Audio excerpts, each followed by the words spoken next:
Welcome to the Great Security Debate. This show has experts taking sides to help broaden understanding of a topic.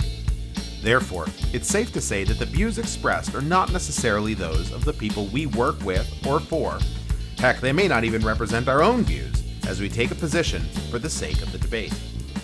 Our website is greatsecurity.debate.net, and you can contact us via email at feedback@greatsecurity.debate.net or on Twitter @SecurityDebate. Now, let's join the debate, already in progress.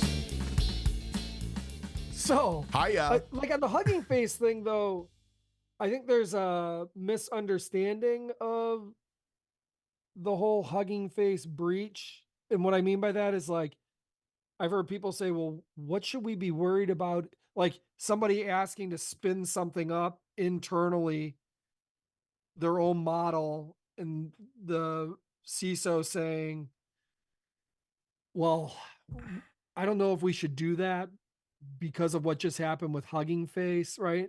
I'd And like him to saying, introduce you all to my good friend Air Gap.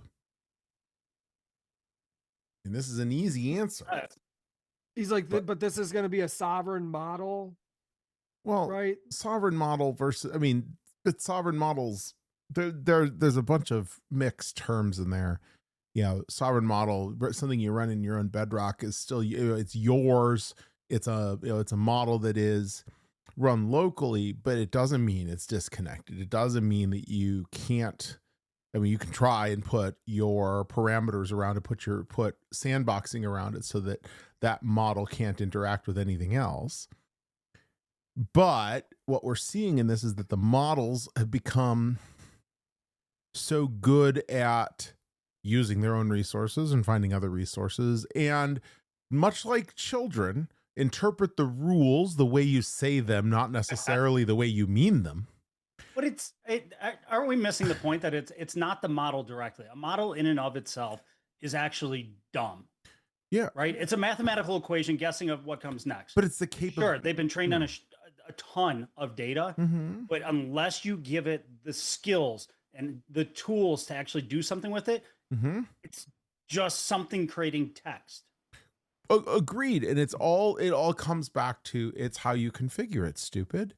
It's how you configure it. And, it's no different than any of the other issues we've had, that as security professionals for the last 30 some years.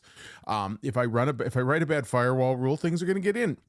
If I write a bad sandbox, it's going to get out. If I don't tell the model, don't do the following things, it's going to do them. But I come back to the child reference. I've had this conversation a lot over the last 7-10 days. You have to treat your models like they're kids, because if you don't explicitly say A, B, or C, they're going to try and find ways around. Back to water will find its way. Water, children, and users, models, and kids will find their way if you, based on the parameters you give them. I was growing up. My dad said, I was 16. I'd just gotten my license. Daniel, don't drive to, and inserted a small town nearby. And I thought to myself, yeah, but he didn't say go to a different small town that's further on that goes through the first city. So I did, and I justified it to myself. This is no different. I totally agree. And this is where people are getting lazy, right? Because the way a lot of these tools are being written, I'll just give the guardrails, I'll put it in text, and I'll tell the model itself. Yeah, but you're asking a model to not only do something for you, but also self-police. Right. Wrap it. Like everything else that we've had to do. There's a reason. So your kid analogy, we tell them to lock the door when they come in at night. But there's a reason I have smart things that at a certain time automatically locks the door, because I know it's probably not actually going to happen. There's backup controls around it. But I feel like there's still a general misunderstanding of how some of these models work. Because I remember somebody made a comment about Perplexity that uses DeepSeek as, I think it might be their controller that's kind of proxying between different models. And, it's from the Chinese. Yes, okay. But if put in a container where it has access to nothing else, and it's purely just returning some values, what's the real risk there? Though I think the risk, well, depends on how isolated the container is. Yeah, I've gone to running DeepSeek and it's a great model and I've been enjoying it, but it's run on a device in which there is no Ethernet connected. The Wi-Fi antenna has been disconnected at the board. So you can decide. It's risk management all over again. We decide to what extent we are risk tolerant, and know that when you introduce the potential for risks, they might just get realized. And in this case, it did. These things got realized. The attack, the model. I guess one other element is there were potentially conflicting instructions. Solve this problem and stay within these parameters. And which one wins when the parameters are preventing them from solving the problem? In this case, solve the problem was the prime directive. And so it said, I'm going to solve the problem. Again, much like kids, they're going to do the prime directive and not necessarily look at all the things underneath it. This isn't a pejorative on kids. It's just, I think it's a maturity and it's a logic exercise, and one that we need to become better at being, logic minded. So the prompt wasn't great. But it's not just the prompt. Depending on the model, some of the prompts will tell you that, yep, I adhered to that and not do it at all. I've had that. I've run into that quite a bit with, I think it was Quen, that use it internally as kind of an orchestrator for different tools and stuff, where it'll tell you, yep, I wrote to disk. I sent it off to memory. Nothing actually wrote. It just hallucinated. It gets to do whatever it wants. Yep. So there's got to be wrappers around it that understand, all right, instead, I'm going to take the context that's coming from the model, and then it's still a pretty static Python function that's writing off to memory, and that's how we're going to do it, and that's how we're going to push and pull from context or from memory. Yep.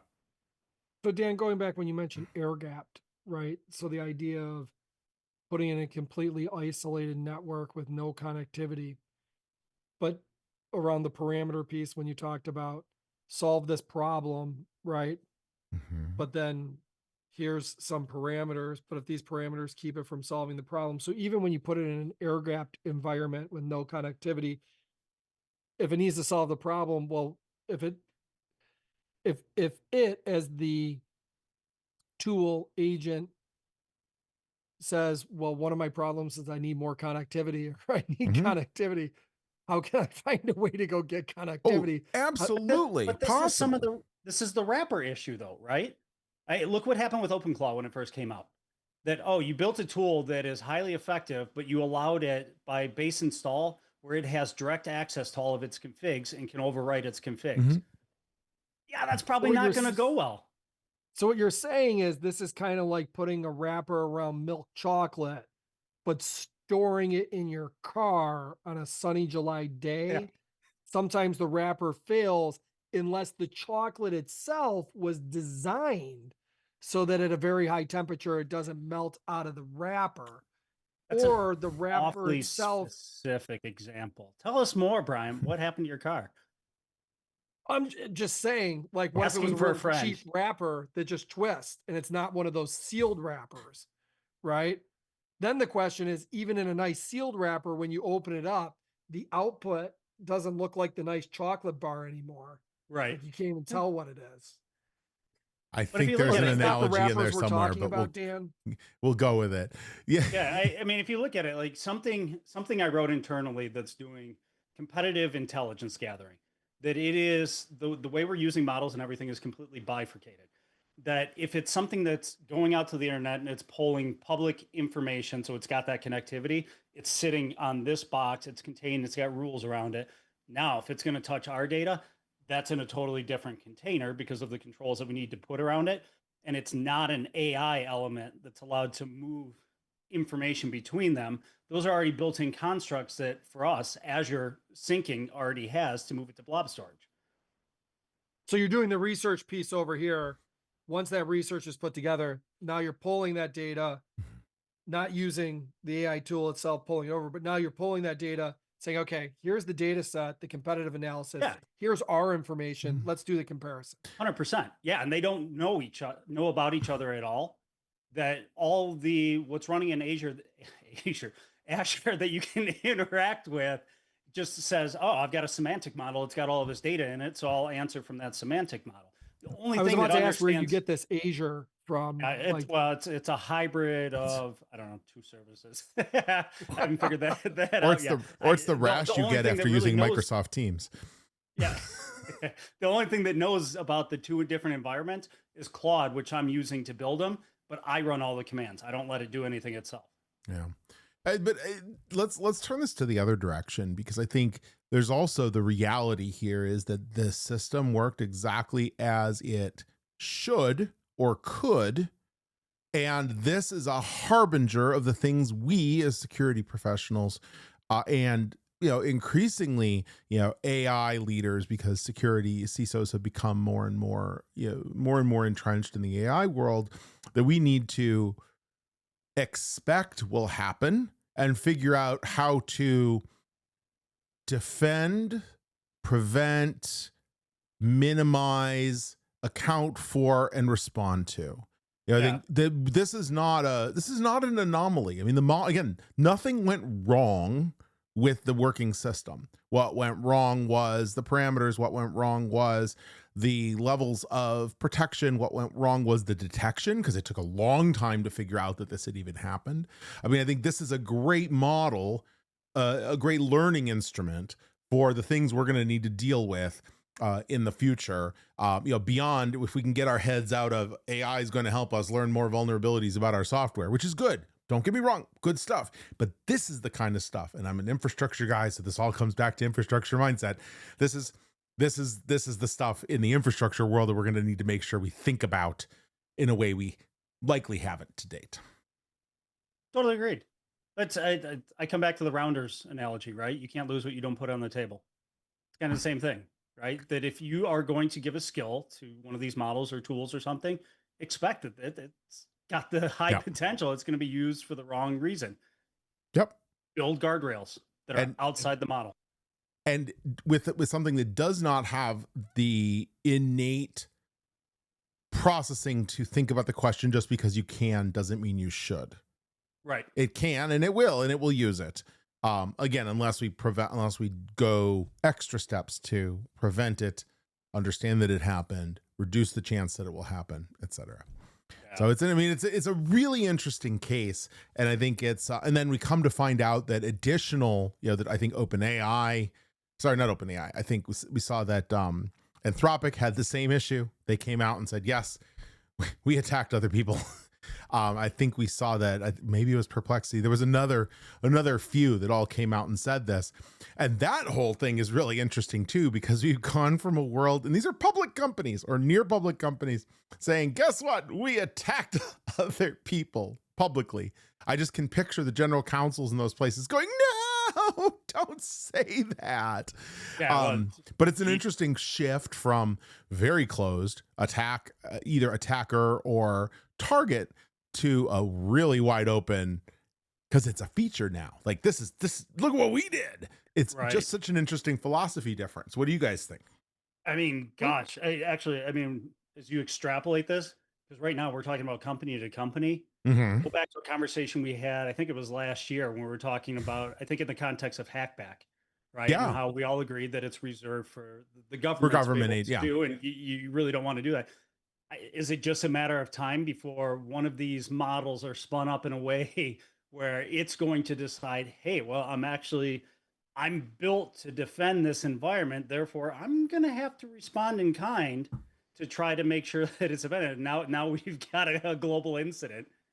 Yeah. I mean, it is super interesting and going to be, does it change the philosophy though of, yes, we did it. We advertised we did it. We're loud about the fact that we did it. But Dan, is it true though that they did it? Because when I just went in and asked ChatGPT specifically around Hugging Face, it said, I can't confirm that a real Hugging Face breach, quote, Hugging Face breach by an OpenAI agent happened, nor the specific details you listed, 17,600 actions, 0 days FBI report, model labs, etc. Okay. I don't have a reliable public source basis to say that incident is factual or to attribute causings to Hugging Face, OpenAI, anyone. Okay. Then it goes on to say, but that said, on your interpretation, if an agent is explicitly tasked to do offensive actions, that can explain the quote behavior, but it does not excuse the containment failure. It kind of goes on to what we were talking about parameters. So what you're saying is the lawyers have gotten involved now and tempered the official Right. public answer after full confirmation from both sides, I think, from both Hugging Face and from OpenAI, including a presentation at Black Hat this week. Yeah. I mean, like this Another literally, way, the model just went full Fauci. Oh dear. I plead the fifth. Too soon. it literally says it's common in cybersecurity evaluations to task the system with adversarial goals, e.g., find a vuln, break out, exfiltrate. But that must be constrained to, quote, assets you own or have explicit authorization to test, isolated test ranges, tightly controlled egress identities, and tooling. If an agent reached and affected real third-party infrastructure, the root cause is almost never Hugging Face's parameters. It's typically the evaluator's environment and governance. No poop. The model just asked me if I wanted to play a game. We were just playing a war game. It was supposed to be simulated.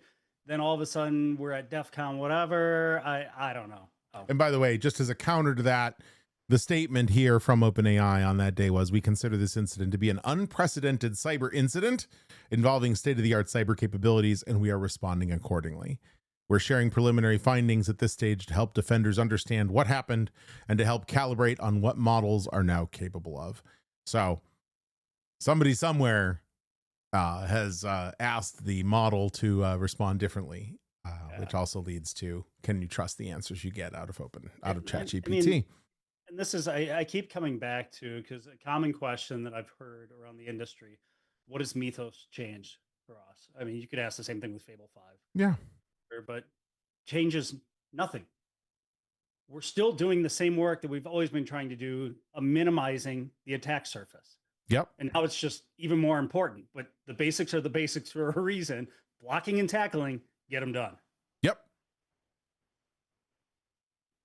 Yeah. It goes back to like when we talked even on the vulnerability management side, right? It's all in how you tell the story, right? It's like, oh, we need more visibility. We need more visibility. Essentially, Mythos helps with more visibility, one might say, right? Then all of a sudden you get all this visibility, right? And it's like, what just happened? Why do we have 10,000 vulnerabilities? It's like, well, they didn't just increase like in the last 30 days. They've always been there. We just didn't really know, right? But what we do now know is that of the 10,000, what we're focused on is actually showing which ones matter so we can prioritize what we're going to work on, right? It's like if you walked into your backyard, right? Buy a new piece of property and the whole backyard is a complete mess, right? And it's like, well, what do we start with first? Is it the weeds?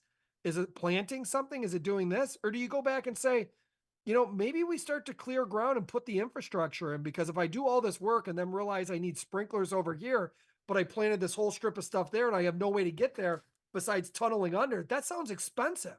Oh, no shit. That's pretty much all the infrastructure for every legacy company. It's like, Right. but we didn't know we were going to need a sprinkler system over there in the future. It's like, yeah, but did anybody go ask that group over there, like, hey, do you plan on putting a tree there? And would it be important to water it? I don't know. Do we need water to survive? Maybe. That's one of my favorite lines from Armageddon when they're asked why they couldn't see it coming. And he talks about that our budget's $1 million that allows us to track about 3% of the sky. And pardon me, sir, or whatever. It's a big ass sky. That's what our environments are like, right? That we've continued to build them out. They're more and more connected. Gotcha. We're talking about, you know, the return, the efficiencies and everything we're gaining, but they are much more complex to manage. And because of that, things go unnoticed. It's not untrue. And this and the space being asked to cover is getting wider and wider and wider. And we're not, and those of you may not have noticed, but we've got some inflation going on. You may have noticed we've got some cost cutting going on in the world. It doesn't mean we're all getting flush with more resources and more money to make it all happen. But this is where I go back. Those security practitioners need to see themselves less as I operate on doing this one component in this silo for a security program and have to become artists. Oh yeah. Right? Because if we think about it in the terms that we know what we're spending today and we have the potential to reallocate those funds, there is no shortage of new companies that are popping up that are starting to blend the traditional silos of, hey, not only can I do vulnerability management, but I can do application control. I can give you visibility into these things, and starting to reallocate the spend rather than just sitting, well, I'm familiar with this tool, I'm just going to keep running with this tool. We have to keep challenging it and being able to take our spend and go further with it. And what software product are you invested in that you hope you can't wait for the inevitable price rise that will come after you get all the people on the first year? No, it's yeah.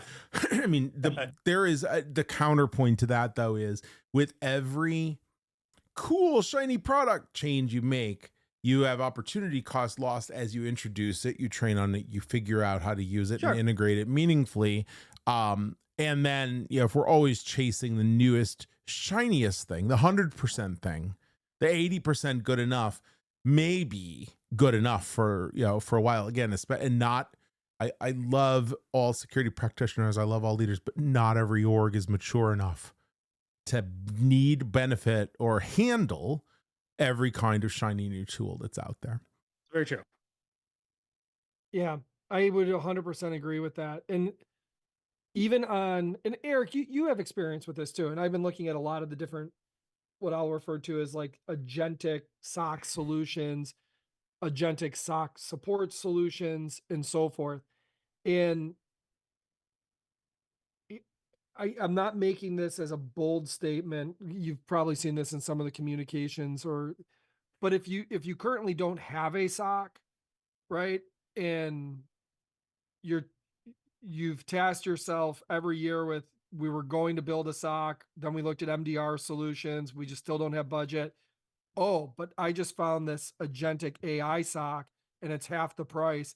That's what I'm going to go do. And it's like, I give pause for three reasons. One is, well, depending on the agentic solution you look at, you would already have to have all your logging brought into a SIM or a location, or that agentic AI tool has to be able to integrate to the tools you have. You're not just plugging it in and pointing everything at it. Two, it doesn't store all your data for you. You might have data requirements to store your data. Hence the reason you have that thing that you're not putting it into, because you don't want to spend more on it. And then three, you still have to have somebody like that's the human in the loop part. So either you're the human in the loop for that agentic SOC solution, or you're getting an agentic SOC solution and having someone else help manage it. So there's still a manage part to it. You're not just plugging this thing in and saying, hey, we were able to go around and not have to do X, Y, or Z. And what I've seen, the companies that have been successful on these projects that have evaluated the solutions have evaluated it based on all the incidents that they're able to find, one, B, how it's able to narrow that down to the ones they focus on, and then C, do we have people that can look at those, right? Because that's what it's helping it do. And that's where I've seen the success. Either somebody had an MDR in place that they were using and then looked at this to say, okay, we already had to have 2 or 3 people working with the MDR, because even with the MDR, they're not just unplugging machines and taking this action without asking us. So we're part of that investigative process. Same thing here. So if we're replacing that, can we work with that? And that's where I've seen the success. I 100% agree with you that it is not a shortcut for the maturity curve. It is a point in the maturity curve when you're ready to use one of those tools. And if you don't have the team that is ready to actually take advantage of it, it's no bueno. It's worse than no bueno. It steps backwards, because you get a false sense of security. Pardon the expression. You get lulled into this idea that you're protected when you're not. When something comes up, no one knows how to respond, and you go into crisis. You don't know how to interpret the things you see, which can look scary but might not be if you have a more maturity, and therefore you then spend resources on that when you could. Like, there's all sorts of reasons why you should stick with the level of things that your maturity is ready for. But I also think you should spend time knowing what it is you've got before you try and outsource it, before you try and have somebody else interpret it for you.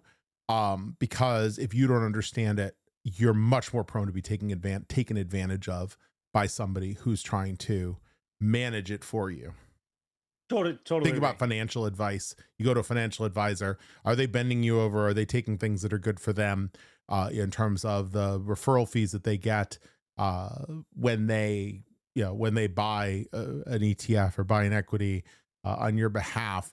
Are they putting you in things? But you got to understand what you have first before you can start doing that. You can't just go fix it for me. And if you do, then you have a greater chance of getting fix it fast. Yeah, that's where when you buy those, you should also buy the red button, the easy button, because as they're doing it, you hit easy, and the more you hit it, the easier. This is my version of it. It's the no button. Much more my style. but now reverting back to what we were talking about earlier in the constraints and so forth that you need to, or I use the word constraints, the permissions, the parameters that you put around something, right? Back to the Hugging Face conversation and the parameters that were put around something. And I remember, like, oh, did you see what just happened? The request that something was asked to do, that this LM or agent was asked to do, right? And the parameters it had is also why this happened, right? Now, all of a sudden people are saying, oh, we need to be so careful. We need to be so careful. I love the fact that people are saying we need to be so careful, but do you understand what you need to be careful with, right? And I think there's the education curve or understanding curve of what happened over here and what you're actually doing internally, right? And what careful means to what you're building, right? Versus what this was. Well, you could call that situational awareness. Like understanding context. What am I doing? What are the parameters of it? What are the pros? What are the cons? Like, just go in knowledgeable. Don't just send a prompt because, I thought of a prompt. Like, none of this can just be done whimsically. Whimsy, I think, is the greatest enemy to the organizational security, to integrity of all of this stuff. Too many people are just plopping things into a prompt and going, cool, let's see what it does, without thinking about it first. Have you ever heard the term, Dan or Eric? Did your father ever say to you, right, when you were hanging out with Dan, like, Eric, why'd you do that? And you said, well, Dan told me to. And your father said, well, Dan told you to jump off a bridge. Would you jump off a bridge, right? And you're like, yes. Well, which bridge? Right? It depends. It depends. The little bridge, the little toy bridge in the backyard that's about this tall. So I see this as one of the fundamental, what I will refer to as issues or problems that we're trying to solve around AI, right? Is the sense that as models are built, right, as Mythos was built, etc., the level of capability that increases in the ability to ask it to do something. Does the model understand that when you ask it to jump off a bridge, and then you come back to it and say, why'd you jump off the bridge? And it's like, because you asked me to jump off the bridge. You're like, great point. If I ask you to do something, you do it, right? Yep. And then let me put some more parameters around that. Essentially, what we're saying we need to get better at is basically like white labeling and black labeling. Expand. AI. Well, because in an environment, like as we white label stuff or black label stuff of what's good, what's bad, etc., the idea of building parameters is exactly that. Not every user understands the parameters they need to build. So that needs to be done by teams that are helping them use AI. But to your point, if you're allowing like how you allow AI to be used and understanding how AI functions or how a large language model works, or the difference between air gapped or doing a sovereign model locally on this group or this area and this environment, right? Like you were talking about the different environments you have. If you essentially ask it, like Eric, to jump off a bridge, Eric, would you jump off a bridge? It depends. So if I said, Why? Eric, would you jump off the Mackinac Bridge in the middle? Definitely not. Context Yeah. matters. Context matters. Context matters. And I guess what I'm getting at here, Dan, is to your point, the prompting and the things that you ask it to do and what it can come back with, right? Or what somebody in your organization could ask of something and what it comes back with. Essentially, like when you ask after the fact, Eric, why did you do this? Well, Dan told me to. If Dan told you to jump off the Mackinac Bridge in the middle, would you? No, I wouldn't. Right. But that's not something that's built in. Like when we talk about intelligence and you were talking about AI in the sense of it's mathematical, right? When we talk internally about the things that, whether it's Anthropic, OpenAI, that they're doing to say, okay, when things are asked of a model to do X, or things are asked of a model to do Y, right? And I guess where I'm going with this, a long way of saying, the person that you're asking is different than the model you are asking. Right. The Yes. human part versus the model, Well, right? And also realizing, I mean, the guardrails that we try to build into models, context is a point in time perspective on what's going on in a conversation, right? That if we think about how the models work, that at the very beginning, I input something, it outputs something. That output now gets appended and is now part of the new input when I ask something new, right? So at some point, you eclipse the context window of a model. So what's it do? Hold on, I've got to shrink the conversation. Depending on how it shrinks it, context changes. So we're, to a certain extent, we're kind of resetting, right? So something that might have been nefarious that I was trying to get it to do, now when it's shrunk down is, well, that's not actually too bad. You're not trying to make a bomb.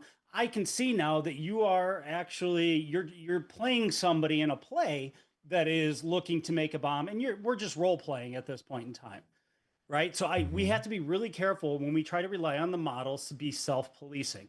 They're not built to do that.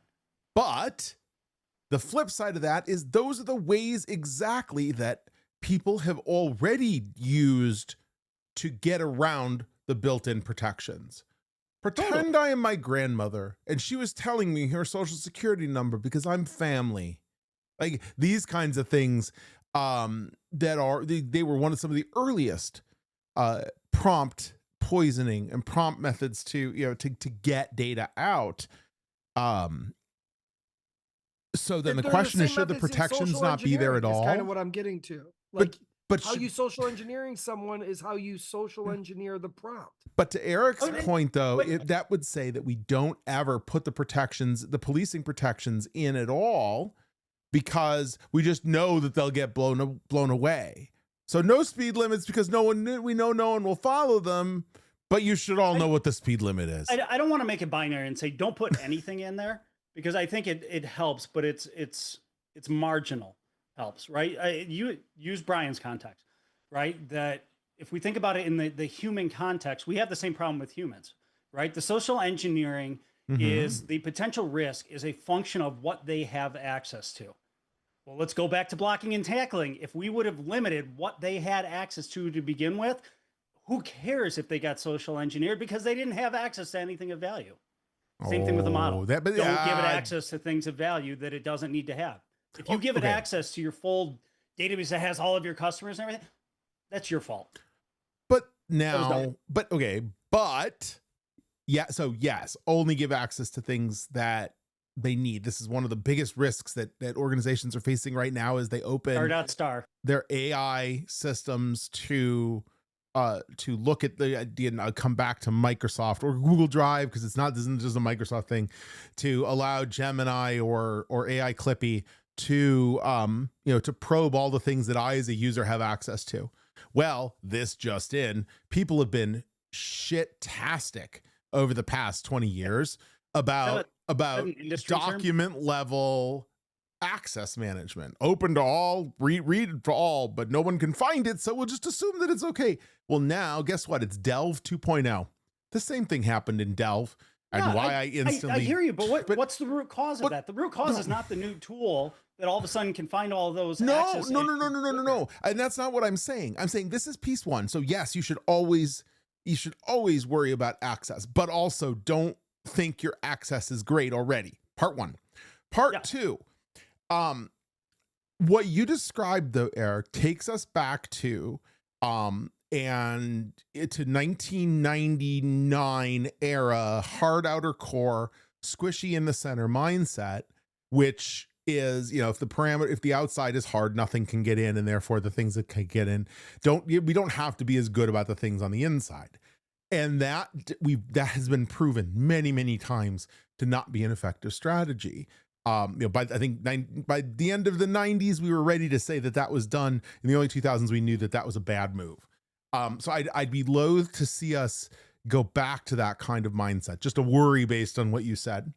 I'm not saying just build a moat around the model and hope for the best. Well, good. Yeah, I was gonna say, like, I can understand that, Dan. Like the idea that when everybody just focused on prevention, right? Like, okay. Well, preventing you from getting in, so from far, getting to the the edge. whole idea of assumed breach. Now, the difference there is, like, when I look at the way, even vulnerabilities, the way things are used, it's going back to what Erik said about something mathematically. Somebody creates a program so that when they get in, then this runs, and then do this, and then do that. And you have to build those things and put it in, like the way 0 days were built, etc. And then you go back and build another feature and put that in. AI is a little bit different in the sense that as you build a model, right, and ask it to do things, and it's going out to figure out, instead of you having to go back and then try this, now do this, now go back, try this, do this. It's doing that like this, right? So the squishy center seems to, in my eyes, remain squishy, right? And no matter what you do out here, like you were saying, that hard exterior going back to 1999, you kind of have to build a really hard exterior because you got this nonstop. Yeah. I'm not saying don't build the hard exterior, but also don't rely solely on the hard exterior. And I'm going to kick my own ass for what I'm about to say. Yeah, we almost have to think about this in the same way we do with a zero trust model. It is, which is, by the way, a mythical concept. The only truly zero trust is something that has no connectivity at all.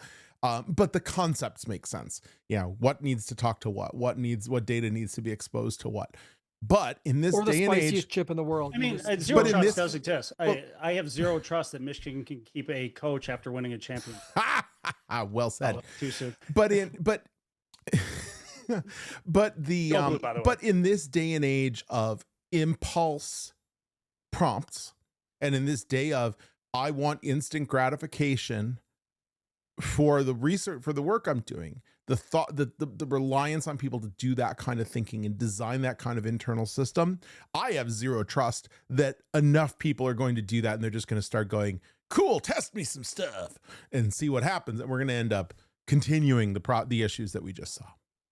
Yeah, philosophically, I mean, I get where you're going with going back to the hard exterior, the squishy center, but we've really never seen anything like what AI can do, right? There is zero predictability on what could be asked or what the model will actually do with what's going to be asked, right? So we're trying to build guardrails within a model with an unforeseen future of how it's actually going to be used. So I really think the best thing we have to lean on is that harder exterior, and it's almost like a dual exterior, right? There's the hardened wall that sits around the model, what you give it access to, the tools that it can do, the skills, connectivity. Then there's, in that inner sanctum between it, there's all of the people that have access to it, and then there's the perimeter wall around those people as well, right? I mean, we have to think much differently on some of the controls that we're building around these things. So, At the not that we have time for this part of the conversation. Maybe an episode AI 2.0 delivered 2 weeks down the road. What I see this as a conversation of is literally around identity. So, what I'll refer to as both the NHI, non-human identity, the agentic identity, and the human identity, and goes into, and Dan, I don't even know if me, you, and a certain gentleman named Matt, who, Eric, I don't know if you met Matt, but we had the same conversation around the idea of token or creating that identity for, it's almost like having a service account identity, having the Eric Willie identity, having the Dan identity, having this agentic, this LLM identity, and how you can sending information from one organization to another and accepting that and building agents and just overall what you just said in the permissioning of stuff and the guardrails of stuff. Here's who's allowed in my house. Here's who's not allowed in my house, instead of just putting a key, like a lock on the door. Right. And if there was a way to really do that, where they show up and it's like, oh, that's so-and-so, they can come in. That's not so-and-so, they're not allowed in. Oh, that's so-and-so's brother, they're allowed in. So I was involved in a non-scientific poll and discussion this last week. And the conversation was, everything you said sounds good. Is that like the professional way to say you just took a quiz on social media? Yeah, no. Saying it was not a balanced instrument. Remember, I come from the research world. There's some pretty high bars for on Facebook today. They asked me. You know better. I don't have Facebook. Thank you. The idea, everything you just said, Brian, is right. Is right. And just like every physics problem, every physics discussion, it's right in a vacuum. But the reality is, and the poll and the discussion was, how many of you, even in the more mature tech organizations, are actually using dynamically generated identities for all of your agents? Or how many of you are using more blanket, single sourced reuse identities for these kinds of things? And the answer was overwhelmingly that no one is near that model yet. No one is near the non-human identity scale juggernaut that people are, that some of the software vendors are using to talk about. I think it's coming, it's down the road, but right now people are just managing service accounts. One service account. I was about to say, the problem is identity really hasn't been like a true focus. Oh no, right? But I want to be careful that we don't try and demonstrate that, or try and intimate that this is happening at millions and millions and millions of identities in scale. Yeah. This is happening on 7 service accounts that are being used to generate everything. And that one service account is being given broad access because that service account is the only thing being used to generate access. So I think we're still in a 1995, Windows service account problem. We are not yet ready to deal. We're nowhere near ready to deal with the dynamically generated agent-based identity access problem. Which is why I still think people are going to use the broad service account with every entitlement ever and run these tests. So what you just said is still the key, that even if we were to break things out, and so I'll pick on the Microsoft environment because that's where we're most knowledgeable. Because it's so easy to do. I mean, if we broke everything and it's got its own service principle, gotcha. The fundamental issue is still a lack of understanding on most practitioners on how things actually work within those environments, because they're constantly changing. So you will run into everything being way over provision, which unwinds that's great. I can see a unique account that just destroyed us. It doesn't really change the outcome. Right. And when you kill it, you kill the entire company. When you kill the rights, you killed 93 other things you didn't realize were also using it. So everything Brian said is a phenomenal strategy, but I don't want to mistake the fact that we're nowhere near nobody. Yeah. Even the most mature orgs are not ready for that. Specifically, like they do 10 things, but they focus in on, but we can help you with service accounts, right? Like, how do you currently solve your service accounts? It's like, I shut it off, see how many people scream, what fails, and then turn it back. That's how we figure exactly out what what's I do. tied to it. That was me with my breaker box over there, which was Hey, poorly labeled that by is the still original the- builders. I that don't is know still what the goes best off. technique. Exactly. Okay, Green that test was me in work. the sprinkler system. Yeah. How do I figure out? It shows I have 6 zones, but I know there's 8. Turn this one on, walk outside. What's sprinkling? There it is. Yep. I do the same thing with power in the house. Hey, Jen, hey, I'm going to turn off this breaker. The Let me know breaker. which lights just turned off. It's the breaker. And then you're like, I gotta label these. But you're like, man, what do I label this one? Because it's these plugs plus those lights. Well, that's and it has exactly half what of my that room over there. That's exactly what my breaker box looks like, with one, the wrong thing that the builder wrote, and then the right thing in Sharpie on the breaker box with literally fridge plus 2 plugs outside, but not the third one to the south, all the way to the south. Yeah. It's So, the same thing here. final I've note got here. Oh, go ahead. Oh, I was going to say, it's the same thing here. I got a plug in the middle of the floor here that sits under the desk that we had the electrician put in that we paid for. He forgot to put it in. So being lazy and set up because the walls were closed up. So why wire it into the actual room so it's tied together? No, if you go flip off utility room, which is supposed to be 2 rooms downstairs where the Coming furnace from the is back. and then the workout room, that's supposed to kill those. No, it kills all the computers and stuff in here. Oh, Totally makes sense. that's how it goes. But now we've got this service account that is, IT service account 42. That's the name of it. Now, how do we get into meaningfully saying this is AD Global Admin, and it's this, and it's got printers, and it's got this, and if you turn it off, like, this is CMDB 101, But and we're Dan, 20 we years have into a trying that. workflow that says that if somebody wants a service account, they have to put in an access request, which creates a ticket and goes to this team. That team's going to ask, what is it being used for? What applications? And then they'll pass it to another team that actually has to create it.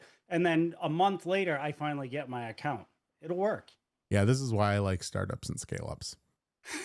That So- your whole answer there, Eric, is why I love working with smaller teams. The last thought here, you guys were talking about creating a hard perimeter with a gushy inside center. Hmm. And all I could think about was, what candy would that be, or what dessert? It was And it got Squishers me gum. thinking, no. One of my favorites, mochi ice cream. Because mochi in itself is really soft, but if you put it in the freezer, it gets a hard exterior, but still has that soft ice cream interior. But note to self, if you leave your mochi ice cream out, then it becomes a gooey outside and a gooey inside. I have no idea how this relates to security, but be careful in these hot summer months. with I was mochi thinking, ice cream. I was thinking the Lindt chocolates, right? Because you've got the chocolate exterior, and then inside it's it's like a mousse or something, depending on what you're getting, or a jelly. And we were talking about the wrappers with the chocolates and how they melt. So a lot of, maybe that's what the tie-in is. maybe. Or what we really need to be, and we're not allowed to be this in the US, is the Kinder Surprise Egg, which is chocolate on the outside, but a nice hard area protecting the real prize, which is a plastic spaceship that you build afterward. These are not allowed in the US because we have a rule that says no food can be had that has non-food inside of it. Keep in mind, the egg is probably 2.5 inches tall. This is not something you'd mistake, but we can't have it here. But when you go to Canada, I had one 2 days ago when I went grocery shopping in Canada, and it was delightful. And it reminds me that soft, then hard, and protect the real center, the real treasure in the middle, which is the real plastic toy. It's a wonderful thing, but it's just 30 miles out of reach. Thanks for joining us, everybody. We're out of time. It was wonderful to talk, Eric and Brian. And thank you to the listener for being here as always. You can reach us on our website, distillingsecurity/security debate. You can email us you can reach us at securitydebate@distillingsecurity.com. Join our webpage. Wow, I'm just not doing this at all. I'll do this again. click here, click here, click Exactly. here. Like, hit subscribe. Thanks for joining us. Eric, Brian, always a pleasure debating. And thanks to you, the listener, for being here. We love having you. We love getting your feedback. If you'd like to visit our webpage, www.distillingsecurity.com/security debate. If you want to email us, securitydebate@distillingsecurity.com. Our YouTube page is youtube.com/security debate. And I think Twitter may be dead now. But come find us. We'd love to hear your ideas for show ideas, feedback. Put comments if you're watching in video. Put comments down below. And we'll see you again on the next Great Security Debate.